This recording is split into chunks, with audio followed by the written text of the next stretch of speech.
Citizen channel. We're all staying safe and well. And our last look at the City-Chelsea FA Cup semi-final, because we're going to have our last look with the I Didn't Know That. Well, we're going to have a look through the match day programme, the hard copy memory of the game, if you like, any odds and oddities, facts that perhaps I didn't know. And we're going to have a little look at Ortega's early time in Germany today, which might be of interest to you, as interest to me. I've read some of it, but some nice articles in this. Always worth a purchase, these semi-final ones. Some good stuff in it, some rubbish like you don't expect, but some good stuff as well. Only a fiver for 68 pages.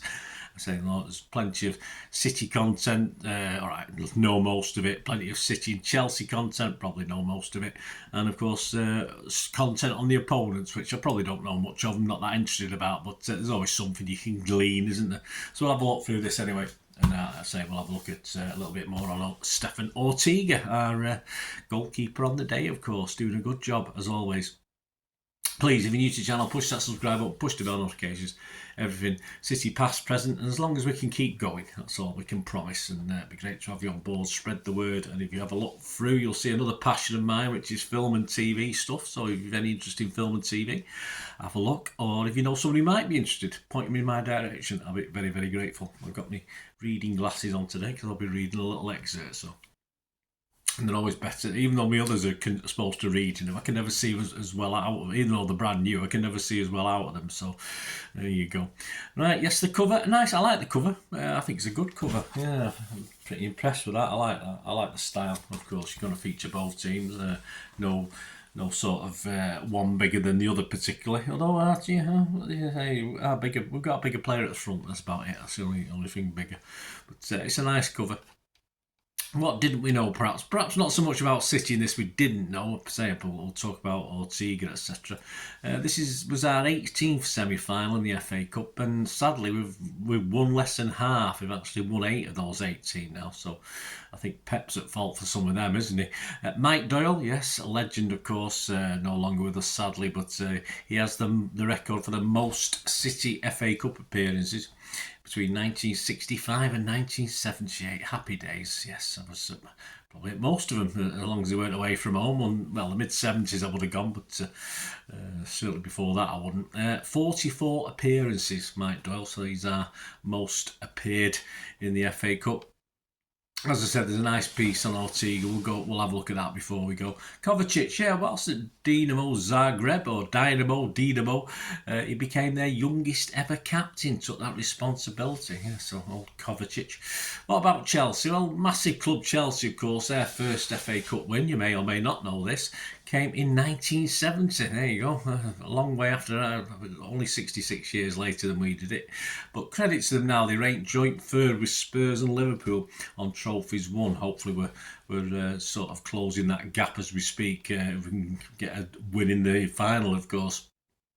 This guy's name is fantastic. Carney Chukwuemeka. Chukwuemeka, yeah. And he's the season's youngest FA Cup scorer so far with his goal against Leicester in the quarterfinals. He's 20, so it's not young, but everyone else has been a little bit older that scored so far. And between 2019 and 2022, Chelsea lost 3 consecutive FA Cup finals, and that's the most there's ever been in history, of course. What about City and Chelsea? A nice piece on the link from the 2020 YouCut that City beat Chelsea in. The one-off, I think it's 3-2 that game. And for how certain City players have developed, the likes of McAtee, Delap, of course, Cole Palmer himself was in that side as well. So that's a nice piece. Also a nice Q&A article featuring, Shawnee Wright-Phillips, who has a foot in both camps, although I think he would profess to have a lead in towards City, of course. So a nice little Q&A with him about watching his dad as well, not just playing for Chelsea in the FA Cup and City, but also he's watching his dad, or not watching his dad if he had an important football game himself. That took priority over an FA Cup final, so that's not bad, is it? City YouTuber Boovy, I used to watch 1 or 2 of his things. He's okay. He does what he does. He's got quite a lot of subscribers, certainly more than I have. He's got a sort of joint article with Chelsea's Rory Jennings, and he talks about our respective cup runs. and any special memories. And there's a look back at the empty Wembley semi-final between us of 2021. I think I've expunged that from my memory, in fairness, because we're not going to go into details on that one anyway, but it wasn't overly successful for City, of course. Right, back to our excerpt of the day before we go, guys, on Stefan Ortega. Just a little bit of history. You might have known it, but I mean, he's doing great stuff for us at the moment. A lot of rumour that he won't be staying around because obviously he's too good to be a number 2. But this is about his early career, and it's not all been trouble free, of course. So we'll just have a quick look at this before we go. Excuse me. Born in the small Hessen town of Hofgemeister to German and Spanish parents, Ortega's footballing journey began at the Arminia Bielefeld Academy, a Bundesliga club from 2004 until 2009. Their successive relegations to the third tier would inadvertently hand the young stopper a surprise professional debut in November 2011. After struggling to nail down the number 1 spot over the next few years at the club, Ortega would eventually move to 2 Bundesliga, the second tier of German football outfit 1860 Munich, in the summer of 2014, where he would have regular first-team football easy to come by. My memory of him was that in 1860 Munich was already in quite a lot of turmoil as a whole, 2. Bundesliga expert Matthew Kagorich says of the club Ortega joined. Ortega was in and out of the side, but they never really settled on a goalkeeper. There was probably nothing that wowed me about him initially. I think he only played 15 league games in his last season in Munich, but he clearly had the potential to be a number 1 elsewhere. The host of number 2 Bundesliga podcast adds, his 3 seasons in Bavaria would ultimately end on a bitter note, as an error from Ortega led to 1860 Munich getting relegated to the third tier in what was his last game for the club. In 2017, Ortega returned to Armenia, although his welcoming party from the club's fan base, that's where he was before he moved on, wasn't initially the warmest, as Armenia fan and 11th Frunde journalist Eva Lotta Bobel is a good name, explains a lot of Bielefeld fans were sceptical when he returned because of the mistake for 1860 Munich was the last real thing that stayed in our heads. And we're like, is this the first choice we could make, getting the guy who kind of kept Armenia into Bundesliga? Armenia finished just a point above 1860 to avoid relegation that season. Nevertheless, the fan base remained unconvinced initially. It didn't take long for the German to win them back around. Ortega returned as the clear number 1 at the club, thriving back in the familiar climes of Bielefeld. It was probably the homecoming he needed to return to a club or familiarity away from the limelight of a major city like Munich, Karagic says. The numbers showed that he had 11 clean sheets in the first full season for Armenia Bielefeld, playing every game that season. While Ortega may not be the tallest goalkeeper, around 6'1", there are very few, if any, glaring holes in his game.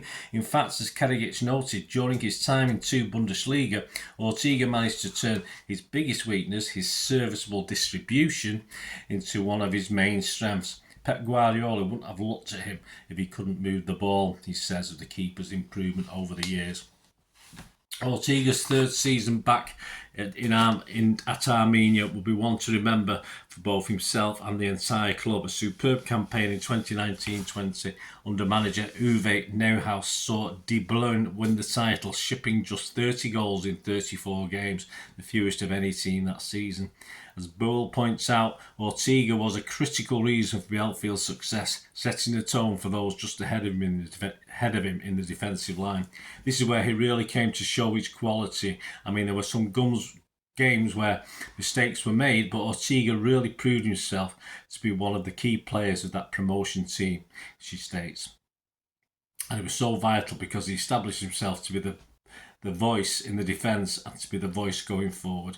And Ortega enjoyed 2 seasons in the Bundesliga with Armenia, playing in all 34 league matches in 2020-21 as the newly promoted side avoided slipping into his relegation playoff place in the final game of the season. In both campaigns, he displayed yet more promise, with a highlight reel of some of the most impressive saves finding its way onto YouTube. If you could have predicted his next move, however. Instead of joining an established Bundesliga outfit after Armenia's relegation in the 21-22 season, Ortega left Germany altogether for Manchester City. And we know a little bit about that story, don't we? So there you go, just a little bit on Ortega. And it's not all been an easy ride for him, has it? So all credit to him for getting himself back out there and looking for a #1 spot somewhere else. Of course, I don't think there's any chance of him taking over from Edison, but I think a few City fans won't mind. But I don't think so, not quite.